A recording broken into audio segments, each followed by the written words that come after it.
la Deadline Day, ce jour tant attendu par tous les supporters et fans du football, ce jour où toutes les dingueries peuvent se passer, tout peut arriver à n'importe quel moment, n'importe quel transfert peut se réaliser. Les amis, aujourd'hui on est le 31 janvier et il se passe beaucoup de choses concernant ce mercato, concernant pas mal de joueurs marocains. Stop! Pour ceux qui préfèrent un contenu beaucoup plus court, vous pouvez aller me suivre sur TikTok. Je fais des reels de quelques résumés en 1 minute des vidéos que je fais sur YouTube. Ça peut vraiment vous intéresser les gars, donc n'hésitez pas à checker tout ça et à vous abonner bien sûr.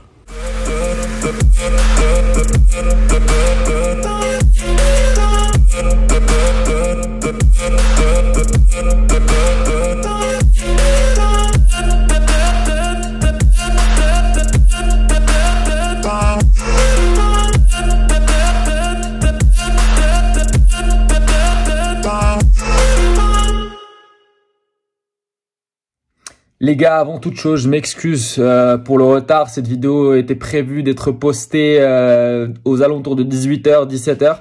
Finalement, j'ai eu un petit contretemps et j'ai dû la poster un petit peu plus tard. Et du coup, il y a eu certaines infos qui ont plus ou moins expiré. Donc, je peux vous le dire maintenant, Sofiane Amrabat ne va pas signer avec le FC Barcelone. C'est bien dommage. Ça m'attriste malheureusement. Et le problème, c'est que Fiorentina et le Barça n'ont pas vraiment réussi à boucler cette affaire-là lors de ce mercato hivernal. J'espère qu'ils vont essayer de la boucler lors du prochain mercato et j'espère qu'ils vont faciliter la sortie pour Sofiane qui voulait vraiment pousser cette sortie-là vers le Barça.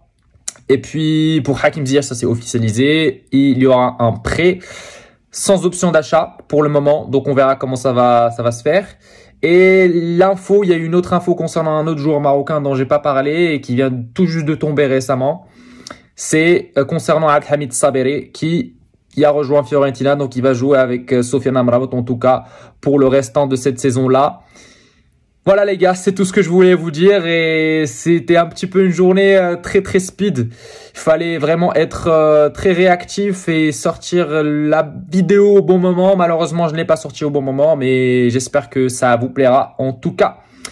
Du coup, bon visionnage les gars et n'hésitez pas à vous abonner. Salut les gars et bienvenue dans cette nouvelle vidéo.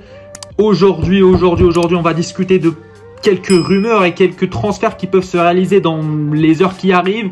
Donc tout peut arriver comme j'ai pu le dire dans le début de cette vidéo.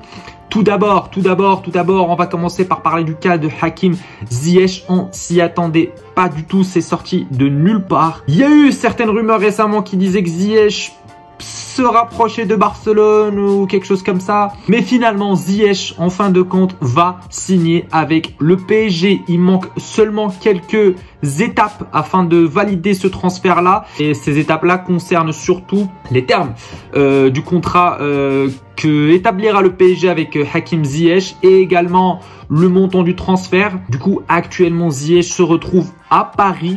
Il vient tout juste de réaliser sa visite médicale au PSG. Donc, on a décidé plus ou moins de l'envoyer directement à Paris pour accélérer le processus. Mais apparemment, le transfert va se réaliser. Chelsea et le PSG avancent main dans la main pour pouvoir faciliter la sortie pour Ziyech, lui qui ne trouve pas assez de minutes de jeu et qui n'est pas vraiment à sa place à Chelsea et qui avait besoin de quitter Chelsea depuis un moment. Là, l'opportunité s'offre pour lui pour aller au PSG, qui d'ailleurs est un bon club pour lui. Pourquoi? Parce que là-bas, on trouve monsieur Achraf Hakimi et on a bien vu la connexion qu'il y a eu entre ces joueurs-là, qui a toujours existé entre ces joueurs-là lorsqu'ils jouaient avec le Maroc.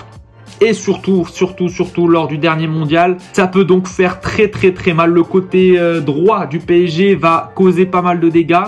Et je pense également que Ziyech aura ce rôle qu'avait un certain Angel Di Maria, celui qui a quitté le club l'année dernière. Donc c'est vrai que c'est potentiellement possible de voir jouer Ziyech, Messi, Neymar et Mbappé dans la même équipe.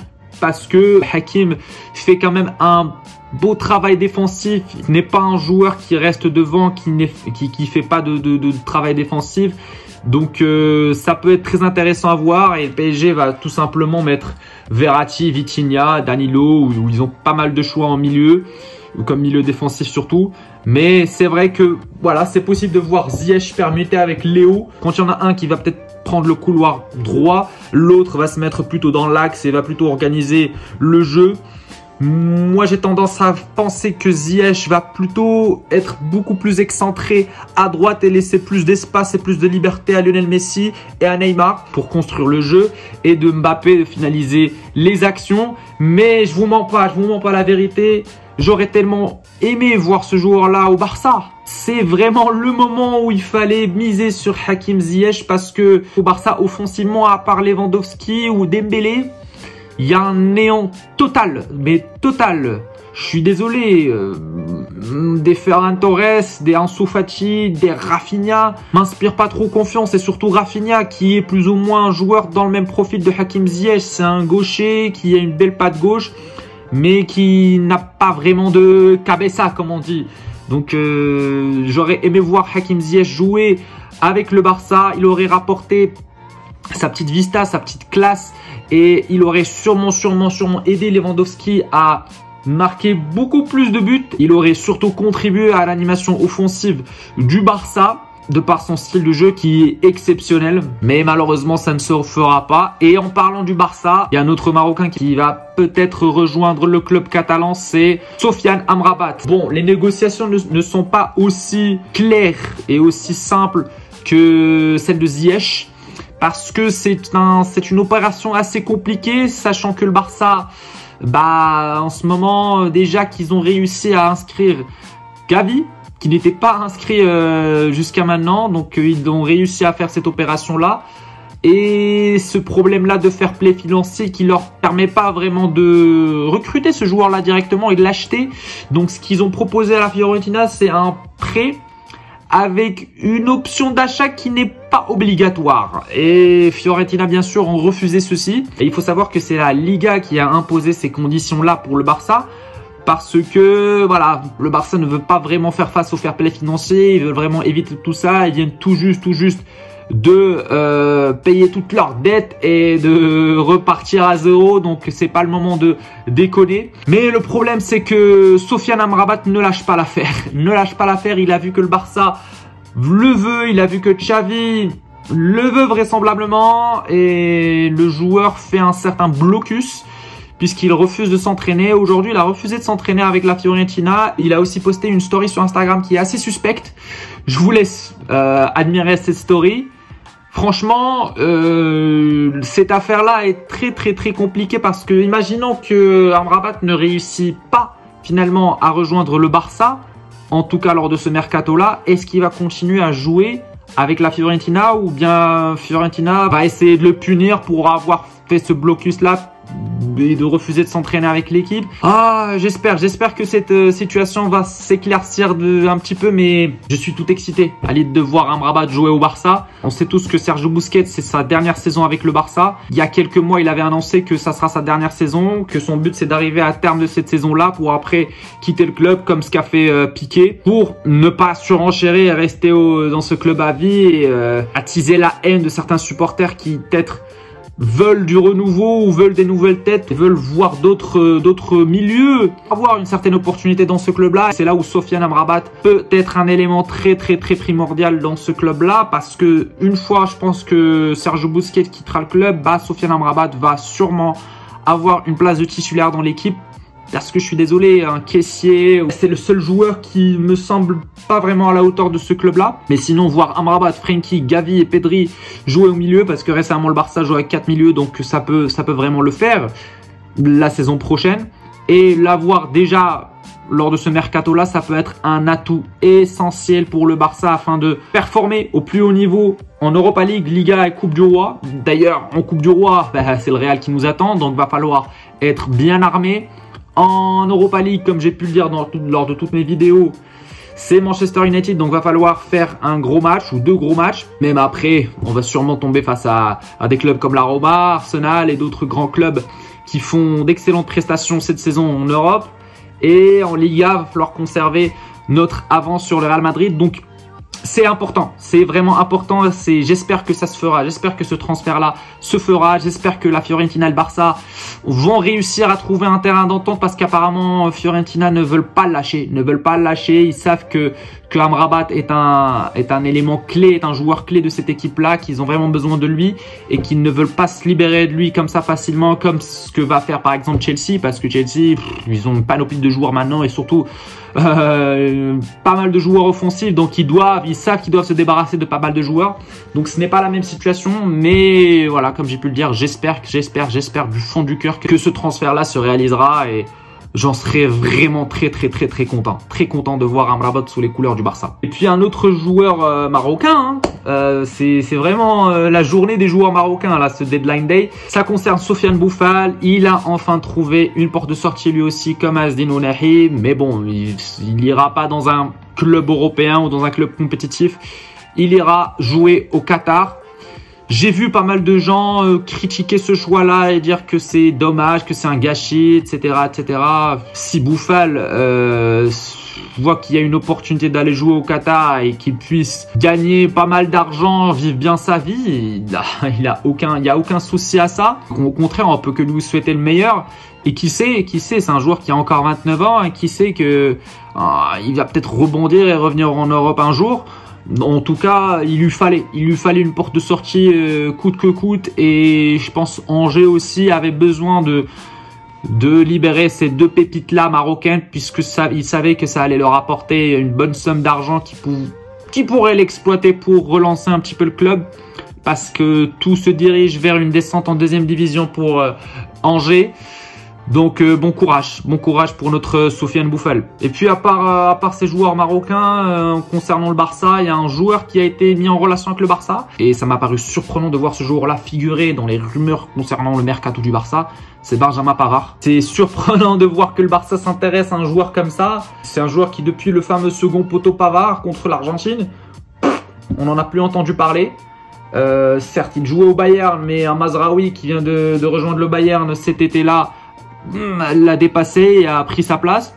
Malheureusement pour le Bayern aujourd'hui, il se retrouve avec un joueur qui en manque de confiance et qui ne joue pas beaucoup et qui a fait un mondial catastrophique, qui est Pavard, et un Nosser Mazraoui qui est malheureusement atteint d'un Covid long, donc qui est contraint de rester loin des terrains pour le moment. Donc c'est ce qui a poussé d'ailleurs le Bayern de recruter Cancelo, qui se retrouvait dans une situation assez critique avec Man City et Pep Guardiola. Ce qui va peut-être pousser justement le Bayern à se débarrasser de Pavard, et le Barça s'y intéresse. Mais apparemment le Barça veulent l'avoir pour l'été prochain et ils ne peuvent pas vraiment prendre ce risque-là maintenant pour pouvoir l'avoir, même si bon, ils ont réussi maintenant à se débarrasser de Bellerin, lui qui n'a pas vraiment assuré. On lui a donné pas mal d'opportunités pour pouvoir briller avec le Barça, mais malheureusement il a, à mon avis, la tête ailleurs. Il a vraiment la tête dans la mode ou dans les défilés ou tout ça quoi. Voilà, c'est pas vraiment un joueur, c'est plus un joueur de football, et le joueur qu'on a tellement connu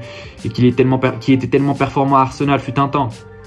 Donc justement, Bellerin va rejoindre Sporting Lisbonne, et je pense que le Barça a bien fait de se débarrasser de ce joueur-là, de se débarrasser de Depay pour pouvoir libérer en quelque sorte sa masse salariale. J'espère qu'ils pourront trouver une solution avec cet argent-là pour pouvoir ramener Amrabat.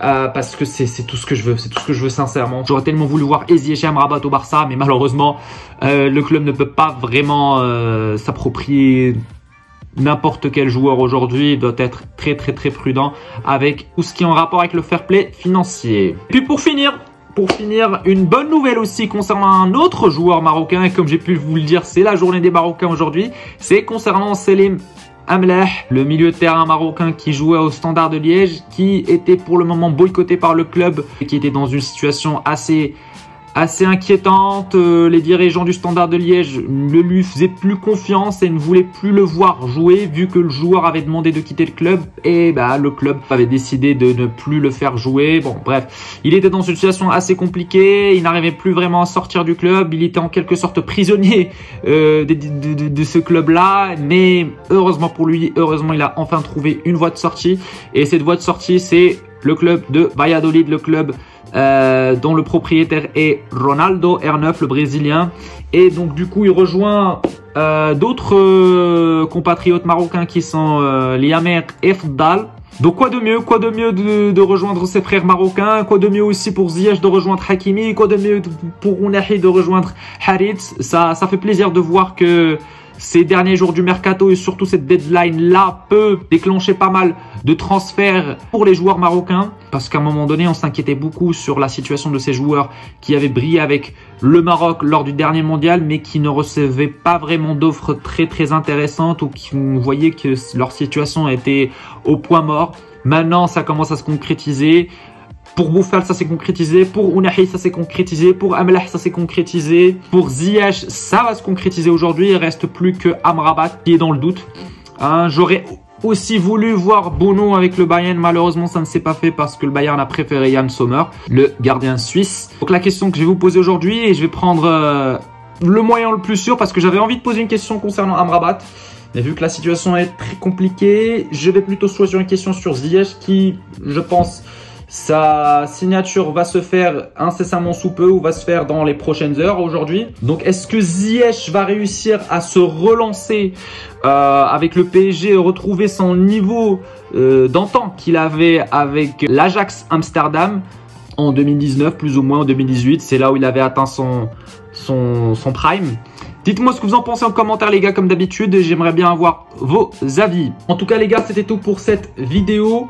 J'espère qu'elle vous aura plu. Donc comme d'habitude les gars, si vous n'êtes pas abonné, vous savez ce que vous avez à faire. Abonnez-vous et activez la cloche pour ne rater aucune de mes vidéos. Commentez et likez cette vidéo si vous l'avez aimée. N'hésitez pas également à partager cette vidéo avec vos amis. Et nous les gars, on se retrouvera lors d'une prochaine vidéo. Prenez soin de vous. Ciao ciao.